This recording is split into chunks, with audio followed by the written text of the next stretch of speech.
დილამშვიდობის კიდევ ერთხელ თქვენ უყურებთ დილის კურიერს 9 საათზე, მე ანუკა კინკლაძე ვარ. DHL-ის TNT-სა და Star Group-ის და კიდევ რამდენიმე საერთაშორისო საფოსტო კომპანიის მომსახურებით სარგებლობა დღეს შეუძლებელი იქნება. კომპანიები ერთდღიან გამაფრთხილებელ აქციას მართავენ. მიზეზი საქართველოს ეკონომიკის სამინისტროს მიერ შემუშავებული კანონპროექტია. კომპანიებში ამტკიცებენ, რომ პროექტის მიხედვით საქართველოს პოსტის მიერ ბაზრის მონოპოლიზაცია ხდება.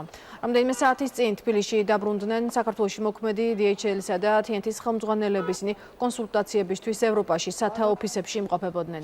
ეკონომიკის სამინისტროს ამ თემაზე კომენტარი ჯერ არ გაუკეთებია. გაფიცვის შესახებ ინფორმაცია საფოსტო კომპანიები საკუთარ კლიენტებს ერთი დღით ადრე ტელეფონით ატყობინებდნენ. გაცნობებთ, რომ 30 ოქტომბერს დღის პირველ საათამდე ჯორჯიან ექსპრესი უერთდება საერთაშორისო გადამზიდავთა გაფიცვას საფოსტო კავშირის შესახებ კანონპროექტთან დაკავშირებით. გადამზიდავები ვიფიცებით იმის გამო, რომ როგორც იცით, ეკონომიკის სამინისტრომ შეიმუშავა კანონპროექტი, რომელიც მომავალში თუ ეს კანონი ამ სახით იქნა მიღებული, არ მოგცემ საშუალებას, რომ ჩვენ დავრჩეთ ქართულ ბაზარზე. არა გამჭირვალედ მიმდინარეობს ეს პროცესი, იმიტომ რომ ის მალავს ამ კანონპროექტს. ასევე მინდა გითხრათ, რომ ევროკავშირთან მიღწეულ შეთანხმებებსაც არღვევს. 2 მილიონამდეა ლაპარაკი.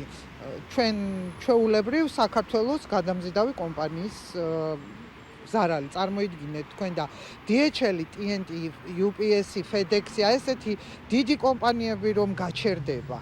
თქვენ წარმოიდგინეთ ამ ხელა მასშტაბის კომპანიები რა ზარალს მოითხოვენ და რა დაუჯდება ეს საქართველოს ბიუჯეტს. ეკონომიკის სამინისტროს მიერ შემუშავებული პოსტის შესახებ კანონპროექტით შეიძლება მოხდეს ქვეყანაში საფოსტო და კურიერული მომსახურების ბაზრებზე ეკონომიკურად დაუსაბუთებელი სახელმწიფო რეგულირების შემოღება.